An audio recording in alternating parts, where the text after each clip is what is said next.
predstavljamo Itong. Itong je inače građevinski materijal iz skupine porastih betona, na tržištu u Hrvatskoj prisutan već više od 15 godina. Njegove osnovne karakteristike su iznimna toplinska izolativnost, odnosno visoka energetska učinkovitost, i upravo je to razlog zbog kojeg se nalazimo na sajmu Natura Dom ovdje u Poreču. Od ostalih karakteristika koje su iznimno važne, potrebno je svakako naznačiti protupotresnost, a također i protupožarnost građevinskog materijala Itong.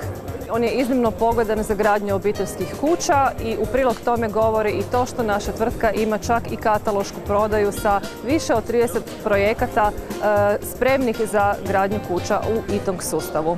Novi proizvod Itong Multipor, dakle vrlo sličan Itongu, po svom sastavu identičan, ali sa puno više šupljina. Koristi se kao termoizolacijska ploča, dakle nije nosiv, nego se koristi u Demits sustavu za izolaciju fasada, za unutrašnju izolaciju zidova, za izolaciju kosih i ravnih krovova i jedna primjena koja je vrlo česta u Europi za izolaciju stropova garaža. Bijeli strop je polumontažni sustav za izvedbu međukatnih, krovnih i drugih konstrukcija. On je jedan segment Itong sustava gradnje. Upotrebljava se u svim objektima visokogradnje, kao u novogradnjama, adaptacijama i rekonstrukcijama.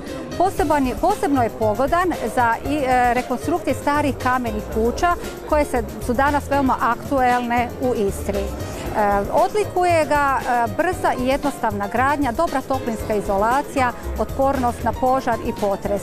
U svakom slučaju doista je idealna stropna i krovna konstrukcija.